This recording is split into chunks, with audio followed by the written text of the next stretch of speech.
La sensación de dificultad para deglución es conocida como disfagia. Cuando es de presentación a sólidos, sugiere una estenosis benigna generalmente post-reflujo ácido gástrico o una neoplasia maligna esofágica. En estos casos es progresiva y constante a diferencia de la apreciada cuando existen membranas o anillos donde la presentación es súbita.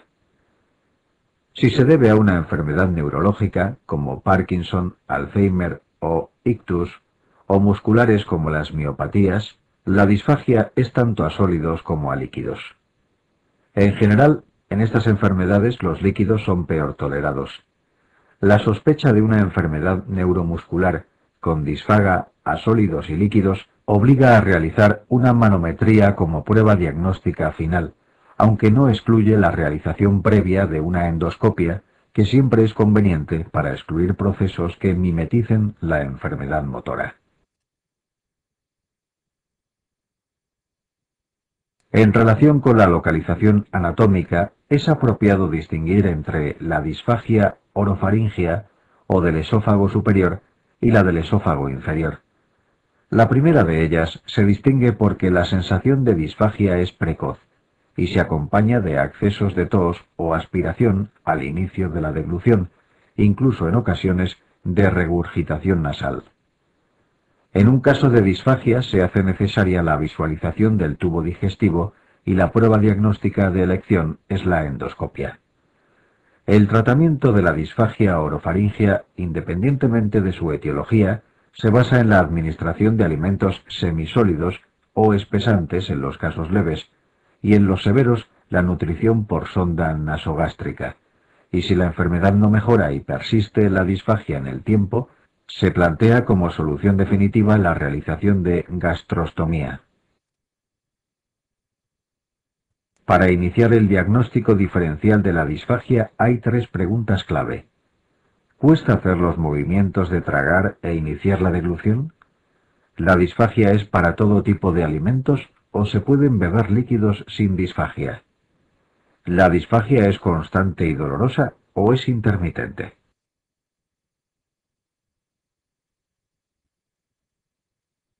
El primer paso para realizar el diagnóstico diferencial de una disfagia es determinar si la dificultad para la deglución ocurre al inicio de la misma o se produce después de la deglución.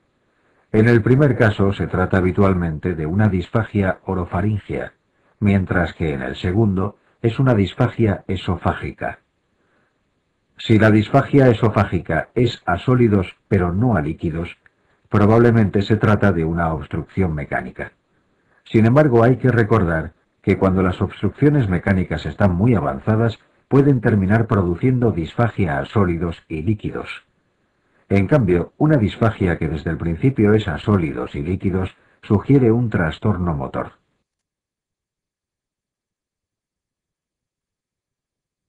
Entre las disfagias de causa mecánica, un comportamiento intermitente sugiere un anillo de Satsky. Una disfagia progresiva sugiere una estenosis. La existencia de reflujo gastroesofágico con pirosis crónica sugerirá una estenosis péptica, mientras que la pérdida progresiva de peso, especialmente en pacientes de más de 50 años, sugerirá un carcinoma de esófago.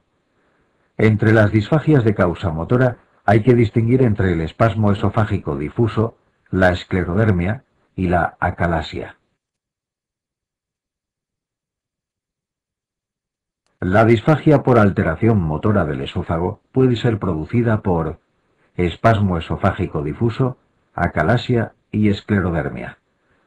El espasmo esofágico difuso cursa con dolor intermitente con la deglución, y en la manometría se recogen ondas semejantes a las observadas en la acalasia vigorosa, pero con buena relajación en el esfínter esofágico inferior.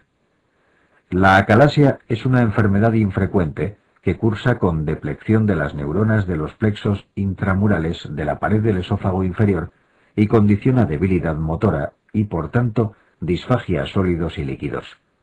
El esfínter esofágico inferior pierde las neuronas relajadoras, por lo que en reposo está hipertónico y es dificultosa su relajación con la deglución, contribuyendo este mecanismo de forma relevante a aumentar la sensación de disfagia.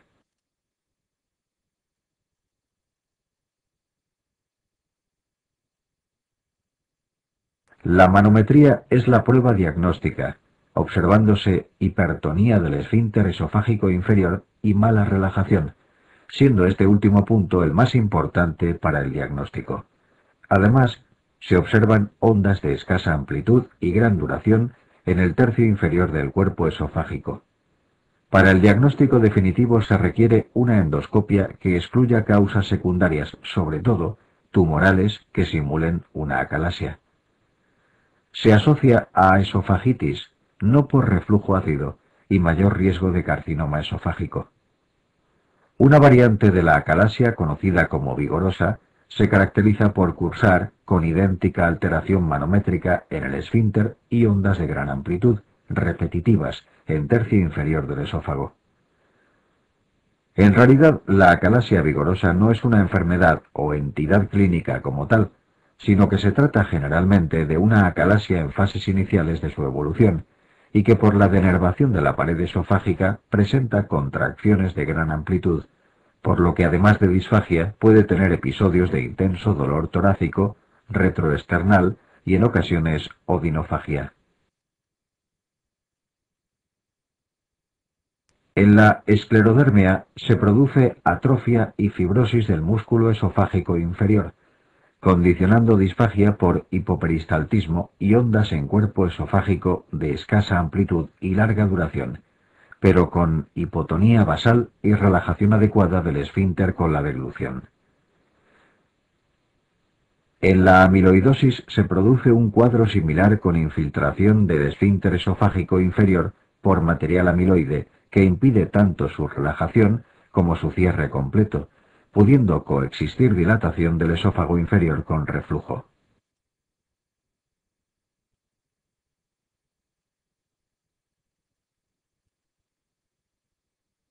En esta imagen se puede observar una manometría esofágica normal. Se registra la presión en el esófago de modo simultáneo a varios niveles, desde el esfínter esofágico superior, UES, al inferior, LES.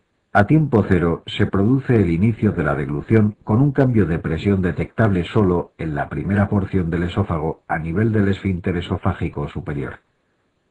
Inmediatamente después se va a producir una onda peristáltica que se desplaza progresivamente a lo largo de los tercios medio e inferior del esófago.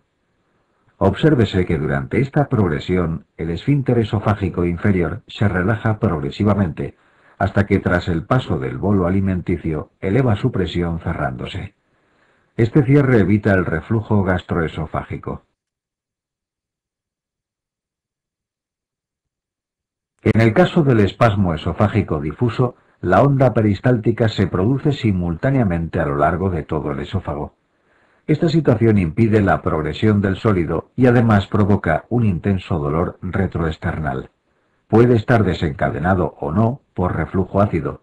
En tal caso, se recurre a la instilación local del ácido mediante sonda esofágica, test de Bernstein, para intentar provocar el espasmo y confirmar el origen esofágico del dolor retroesternal.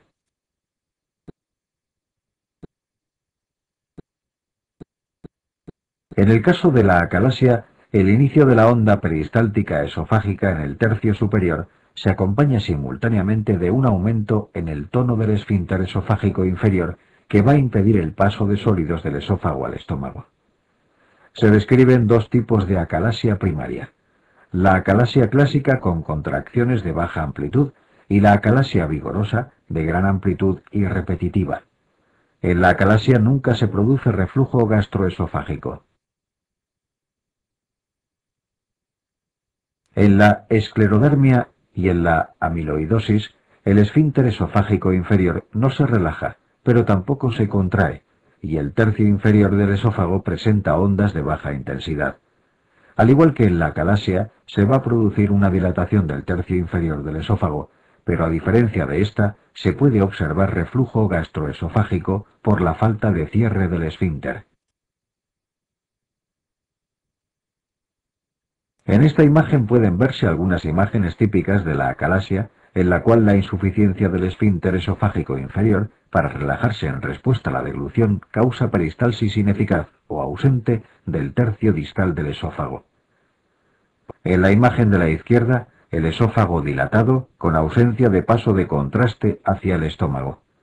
En las imágenes endoscópicas obsérvese la contractura del esfínter esofágico inferior y la presencia de restos alimentarios que con frecuencia causan sobrecrecimiento bacteriano y esofagitis local. En la acalasia nunca hay esofagitis por reflujo.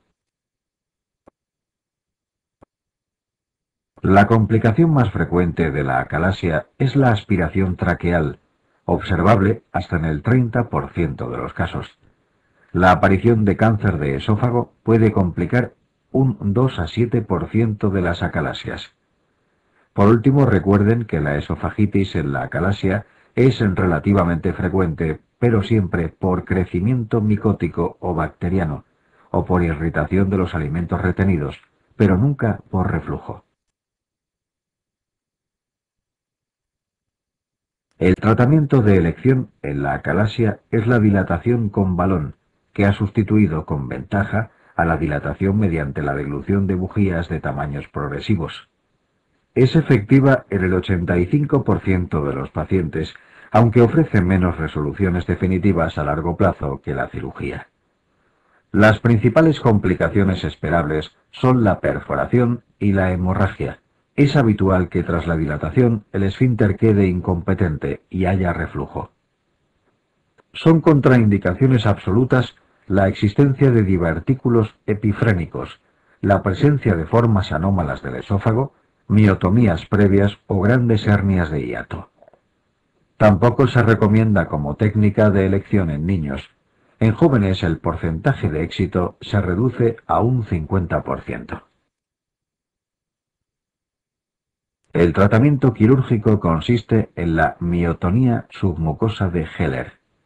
Esta técnica es de elección sobre la dilatación en pacientes jóvenes, en pacientes en los que fracasa la dilatación, en pacientes con contraindicación para la dilatación y en pacientes que eligen dicha técnica por mejor resultado a largo plazo.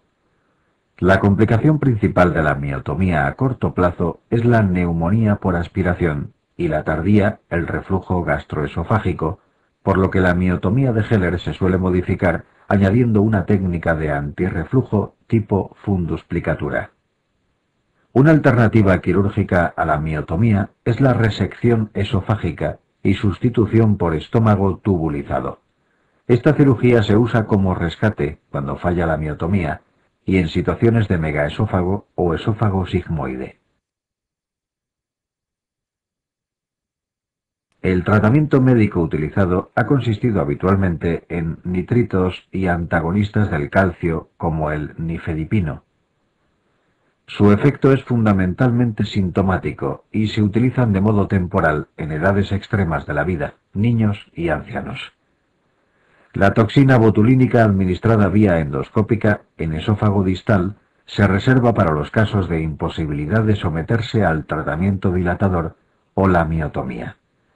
La toxina actúa paralizando a las únicas fibras que permanecen funcionantes en el esfínter, las que lo mantienen contraído permanentemente, y por tanto, como consecuencia de su acción, el esfínter quedará constantemente relajado. Su desventaja es que requiere repetidas administraciones.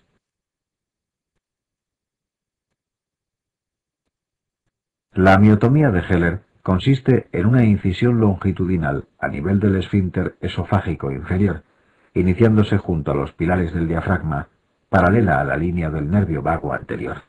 Se seccionan la serosa y la muscular, respetando la submucosa. La incisión debe prolongarse hasta 2,5 centímetros por debajo del esfínter esofágico inferior.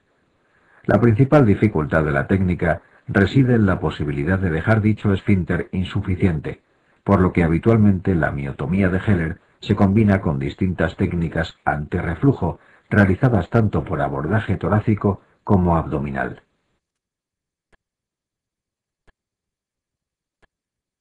Las técnicas antirreflujo aplicadas por vía torácica son la de Belsey-Mark IV y la gastroplastia de Collis. Esta última técnica habitualmente requiere un doble abordaje y se completa con una fundusplicatura de Nissen por vía abdominal. Las técnicas realizadas por abordaje abdominal son las fundosplicaturas de Nissen, Toupet y Dor, y básicamente difieren en qué proporción del esófago es rodeado por el fundus duplicado. En la enfermedad por reflujo gastroesofágico, el síntoma característico es la sensación de ardor postprandial en el área retroesternal o pirosis.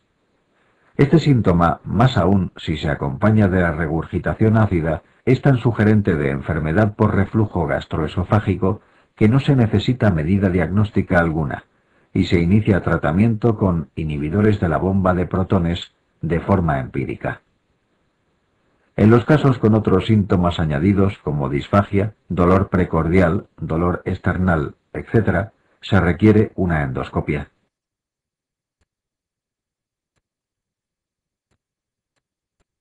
La prueba diagnóstica de certeza es la pH-metría de 24 horas. Es de elección el tratamiento con IVP, por ejemplo, omeprazol, y si es necesario, usando dosis elevadas como 40 miligramos al día. En general, suele ser necesario un mantenimiento entre 6 y 12 meses con los mismos fármacos.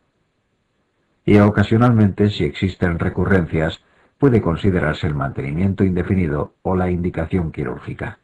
En el caso de las esofagitis graves, el tratamiento se hace desde el inicio con IVP a dosis de 40 miligramos y es preciso el control endoscópico regular. Son también necesarias medidas higiénico-dietéticas como evitar el tabaco, alcohol, café y obesidad, restringiendo el uso de fármacos relajadores del esfínter como nitritos o calcio antagonistas.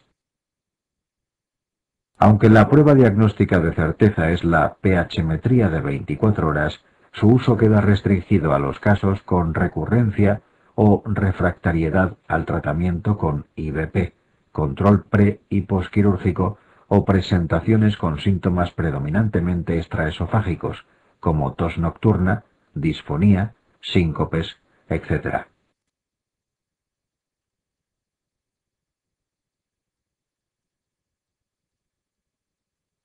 En esta diapositiva se puede observar la generación de reflujo gastroesofágico. El test de Bernstein, o de provocación con una ligera cantidad de ácido, se utiliza para aquellos casos en los que predomina una clínica con episodios aislados y limitados de intenso dolor retroesternal, parecido al angor y con pH-metría no diagnóstica. El esofagograma con bario tiene poca utilidad, únicamente como prueba complementaria a la endoscopia en el estudio de las estenosis. Una complicación de la esofagitis grave por reflujo es el esófago de Barrett. Se caracteriza por la aparición de áreas de epitelio intestinal, conocido como metaplasia, en el seno de esofagitis por ácido, como medida de defensa desarrollada por el esófago para protegerse de la agresión ácida. Su interés radica en que hay que considerarla como una lesión premaligna, cuando su tamaño sea igual o superior a 3 centímetros. En general, suele aparecer sobre áreas esofágicas con tendencia a la estenosis. La presencia de esta complicación en una esofagitis secundaria a enfermedad por reflujo gastroesofágico obliga a establecer una pauta de vigilancia endoscópica con esofagogastroscopia para la prevención del carcinoma esofágico, fundamentalmente de tipo adenocarcinoma. Se hacen necesarias endoscopia de control y biopsia cada 1 o 2 años, excepto si se observan atipias en algunas de las muestras, en cuyo caso deben realizarse las endoscopias de control cada 6 meses, pues se considera que presenta una displasia leve. El tratamiento del EB es el de la propia esofagitis y se recomienda, aunque la clínica de esta remita, continuar indefinidamente con inhibidores de la bomba de protones, IVP, o plantearse la cirugía antirreflujo. Ambas medidas evitan la progresión a tumor, aunque no garantizan la regresión de las lesiones. La aparición de atipias múltiples, valorada por dos anatomopatólogos distintos, se considera displasia severa. Esta situación es asumida como de muy alto riesgo de neoplasia e indica la realización esofagectomía de la zona enferma.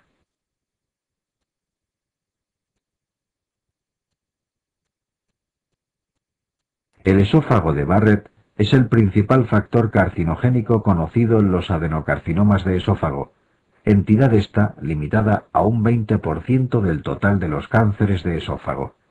Tiene asimismo una fuerte asociación a la ingesta de tabaco y alcohol. Sin embargo, la mayoría de los cánceres de esófago se corresponden con carcinomas epidermoides.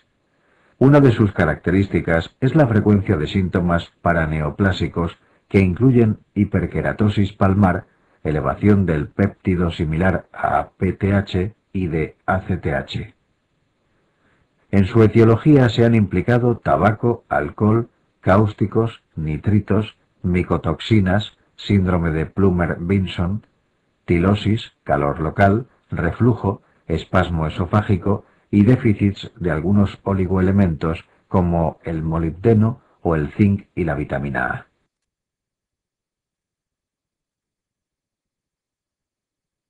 Helicobacter pylori es una bacteria gram-negativa flagelada que se adquiere por contagio oral a través de la saliva. Tiene predilección por infectar las capas superficiales de la mucosa gástrica y duodenal, en especial la mucosa antral o pilórica, dada la capacidad que tiene para sobrevivir en medio ácido propia de estas localizaciones. En las imágenes puede observarse al Helicobacter en su posición habitual extracelular, con sus flagelos característicos. Pese a que no tiene un carácter invasivo, induce una gratroduodenitis inicialmente superficial que suele hacerse crónica, y en un tiempo variable va induciendo de forma progresiva atrofia de la mucosa. Al mismo tiempo y en ocasiones puede ir progresando de forma focal o difusa al cuerpo gástrico. Con frecuencia la infección, aun produciendo gastritis, es asintomática. En otras ocasiones es la responsable de la dispepsia. Su importancia radica en que se ha comprobado que la gastritis por Helicobacter pylori es un factor que implica el riesgo de aparición de úlceras tanto en mucosa antral como duodenal, e incluso grandes úlceras en cuerpo gástrico, sobre todo en curvadura menor. Los casos de atrofia pueden presentar asociados fenómeno de metaplasia incluso con áreas displásicas en su interior. Todo ello justifica el riesgo de adenocarcinoma gástrico en pacientes con la infección por Helicobacter pylori. Característicamente, aunque infrecuente, se ha descrito la asociación de esta infección con la aparición de linfomas gástricos tipo MALT. En esta situación y en casos precoces con poca extensión intramural, la terapia erradicadora de Helicobacter pylori puede inducir la remisión total del proceso linfoproliferativo. El diagnóstico de certeza de la infección por Helicobacter pylori es el aislamiento en medios de cultivo de la bacteria tras procesar muestras de la mucosa gástrica. La dificultad técnica de este medio diagnóstico y su escasa sensibilidad restringe su uso para aquellos casos en los que se requiera un antibiograma. Dos test histológicos son de utilidad. El test de la ureasa consiste en la valoración de los cambios de color de un reactante químico cuando se introducen muestras de mucosa gástrica antral infectadas por la bacteria. El otro procedimiento es la tinción con la técnica de Giemsa modificada de la mucosa gástrica y la visualización al microscopio óptico de la bacteria. Ambas técnicas son de alta sensibilidad y, en concreto, la tinción de Giemsa consigue cerca de un 100% de sensibilidad para los casos asociados a úlcera duodenal. El test del aliento con urea marcada en el isótopo C13 es sencillo, fácil, no invasivo y tiene una excelente sensibilidad y especificidad, con una rentabilidad diagnóstica cercana al 95%, lo que le otorga validez en casi todas las circunstancias en que se sospeche la infección por Helicobacter pylori. En la infección por Helicobacter pylori no existen portadores. Si el paciente presenta positividad en alguno de los test indicados, debe considerarse enfermo, aunque no tenga sintomatología. En la práctica clínica habitual, la investigación de H. pylori suele iniciarse en el momento del diagnóstico endoscópico de una úlcera gastroduodenal. Sobre el material biópsico se realiza el test de ureasa tisular y una tinción por Ciemsa. De confirmarse la infección, se inicia el tratamiento, utilizándose el test de ureasa en el aliento después del tratamiento erradicador. La presencia de anticuerpos circulantes no distingue la infección activa de la infección curada, por lo que solo es útil en screening poblacionales, pero no tiene utilidad clínica individual. El cultivo no se realiza habitualmente sobre la primera biopsia, reservándose para situaciones en las que se confirma resistencia a la primera y segunda líneas de tratamiento. Las úlceras pépticas deben presentar un diámetro superior a 5 milímetros, a diferencia de las úlceras agudas de estrés, que además de ser múltiples y superficiales, presentan un diámetro inferior. Son más frecuentes en su localización duodenal, sobre todo en la primera porción o bulbo.